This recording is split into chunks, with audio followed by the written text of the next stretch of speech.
sure that we will be looking to expand commercial research and development opportunities. But really, I want to pull string on one thing. You know, what we're really talking about is sort of the comms as a commodity approach. When you heard General Lynn talk about COA 3, that's the fundamental premise of what he's talking about. You know, a comms box in industry is the same as a comms box in the Army. We just need to account for the security pieces of that. And that's where we're hoping to really leverage some of the industry innovations and get after that and make it more affordable for ourselves. Okay, let me go ahead and take one here. It says, we have heard about a PEO networks and a network integration center. Can you tell us if they will be implemented and what their functions will be?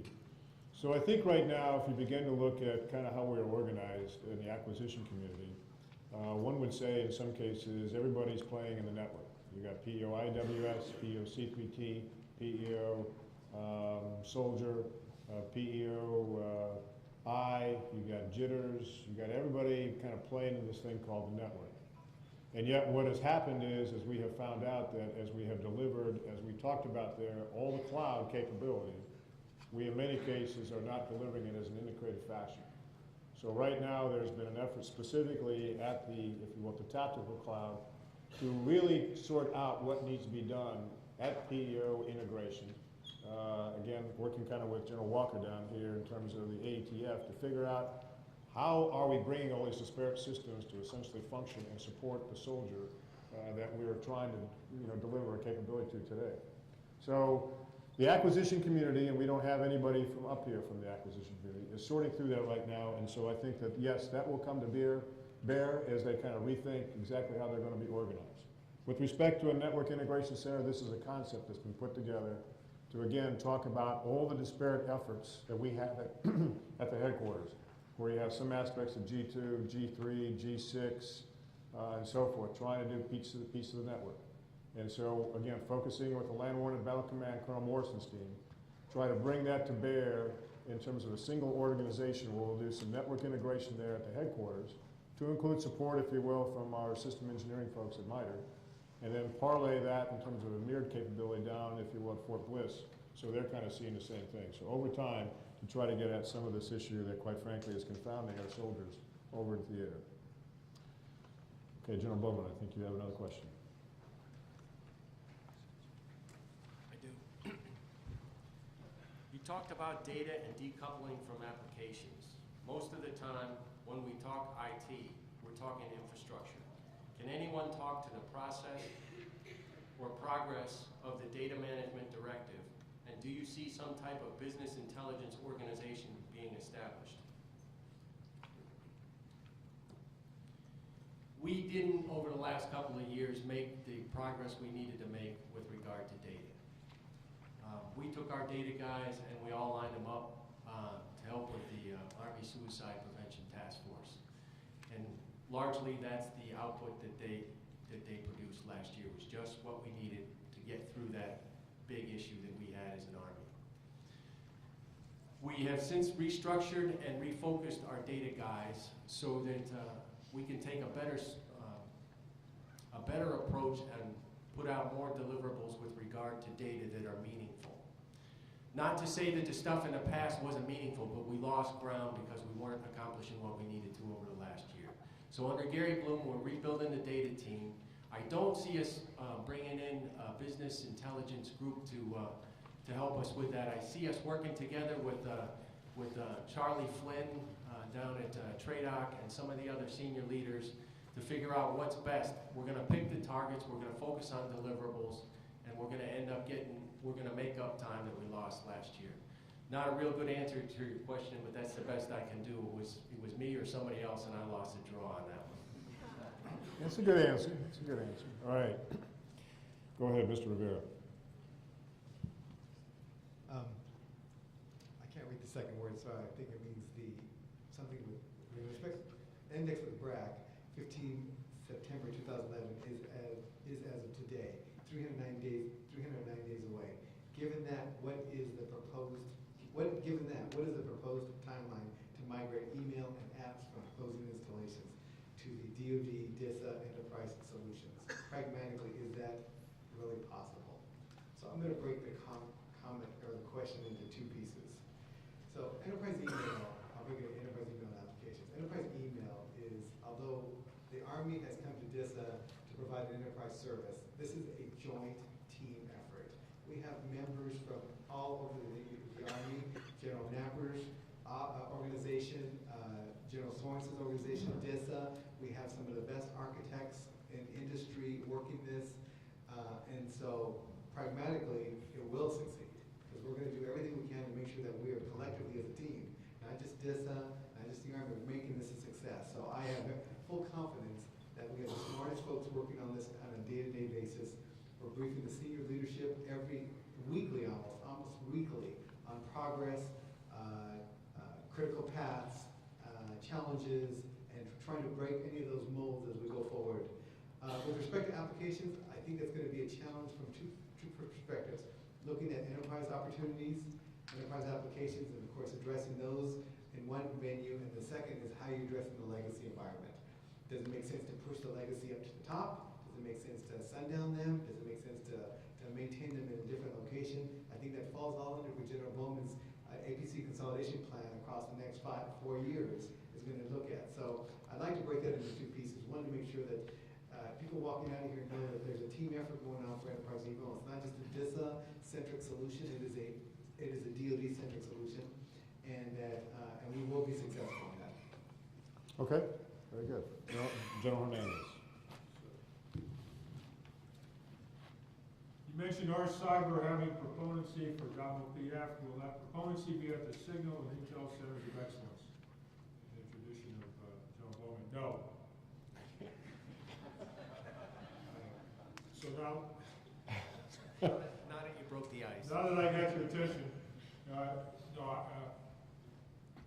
it will be with us, and the proponency organization is part of the approved concept plan.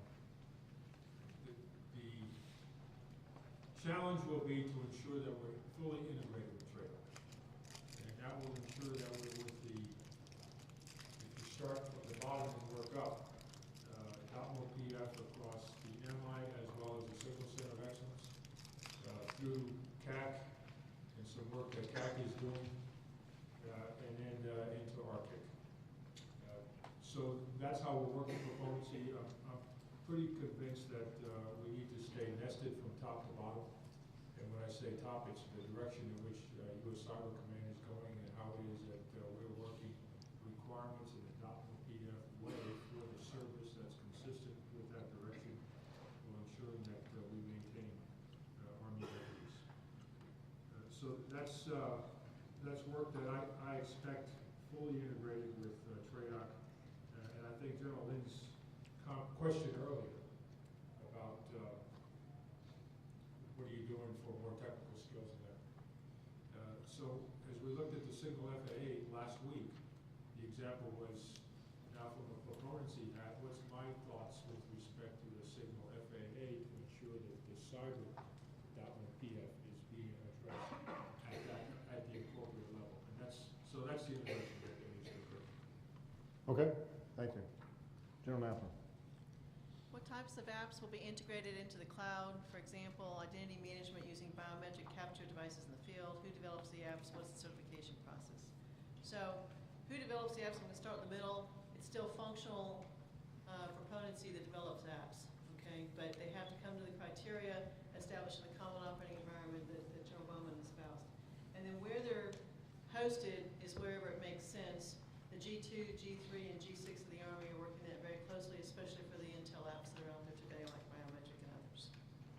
Certification process goes back to the common operating environment, and if you're meeting that, then getting the cons should be very easy. Next question. Okay. General Bowman, do you have anything else? No, sir, but I can make one up. Yeah. No, that's okay if you don't. I don't know. Do we still have rounds down there, downrange there? No rounds downrange. Okay, so I have two questions. How are you going to balance social networking with securing the network? And I will tell you that that's going to be a challenge. As we have found today, as we've looked in terms of our devices that we have now put on the network to sort of measure what people are doing on the network, This is going to be one of the predominant aspects of what our cyber is going to do, watching people doing what they're doing on the network. OSD came down with the policy that basically opened up the need to allow the social networking capability. And quite frankly, if you begin to look at the need to collaborate, we need to have this kind of capability in the force. On the other hand, it needs to be monitored. And right now we are potentially getting to the point that with the devices that either Cybercom has or in many cases that our cyber is going to have, we're going to be able to monitor essentially what's taking place in the network to make sure that there's not an improper use of that social networking capability. So it is going to be a balance. And it is going to be, as it is today in theater, balancing security against operational capability. At the end of the day, operational capability, because of the, if you will, perishability of data, essentially, if you will, in the end kind of wins. And I think that's the same thing I would say with respect to social networking. Because quite frankly, we have to make sure that we have that capability for the future. Before I get to my last question, I'll just kind of open it up for the audience if you have any last and finals. Otherwise, I will get to the last question and sort of speak to that. Yes, sir. You can use the mic, please.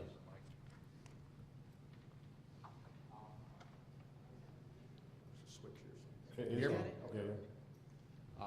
First of all, I'd like to applaud you all for collectively being bold. You know, over the years, we've watched fits and starts about how to get a grip on all this stuff.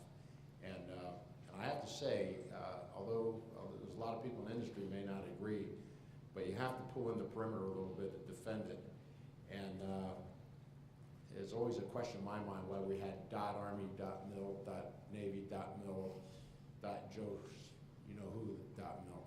So good for you, and I think that will help us in the long run. Question, as you start pulling these things, your money in to provide, to buy service and have DISA hosted or a commercial vendor hosting facility provided, what are you doing with the program money that's embedded, the IT money that's embedded in programs like AKO, ERP systems, and things like that? When are you going to pull that money out and stick it into Alfred's pocket? Or, no offense, Alfred, I mean, that, you know, okay. But anyway, when are you going to stick it in DISA? When are you going to stick it in a hosting provider and take it out of the hands of the guys so that, who buy one-offs and perpetuate the various stovepipes we have? Go ahead, Jim. Oh, you looking at me? Oh, okay. I thought you said, I thought you gave me that look like you wanted to answer the question. I'll give you an answer. So I think in some cases, we begin to get to the resource strategy, as I said before.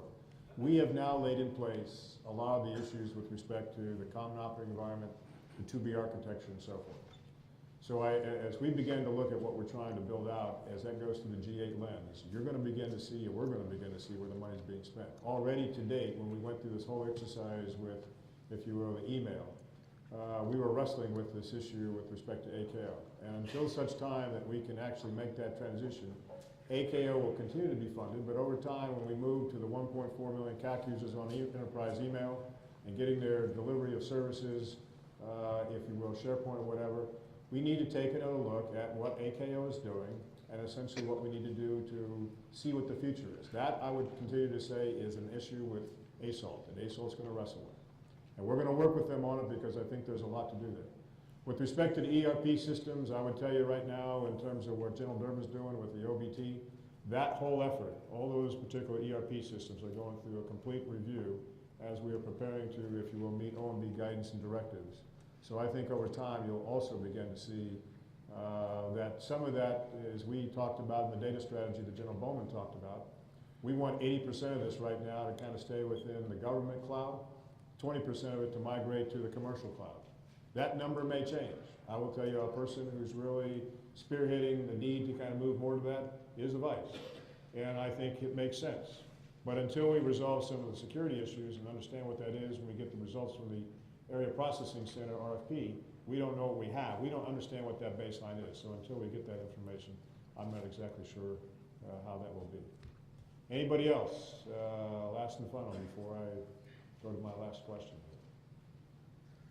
Okay, with that, I'm just going to, the last question kind of says, So what are the primary takeaways you would want to convey about LandWarNet to soldiers and DoD civilians? I will tell you, if you have not picked up anything about what you've heard today, we are moving to an enterprise. We are moving to an enterprise not only at the generating force, but also the operating force. So this network that I speak to here, in terms of where we're designing, those clouds are all going to be connected, if you will, over that same network. Because essentially what's going to take place at the post-campus station is the same that they're going to be doing in theater. Right now we got units preparing to fight on the Afghan mission network. The whole collapsing of network capabilities is taking place in Afghanistan. But they're practicing how to function in that environment today at their post-campus station, using in many cases the network and the cloud to do that.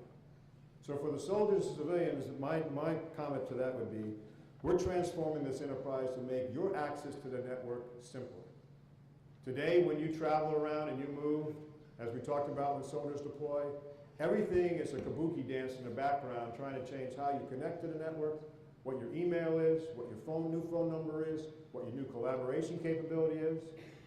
And as a result, we have everybody trying to make a lot of stuff work in the background, but quite frankly, the hamsters are running tired on that wheel.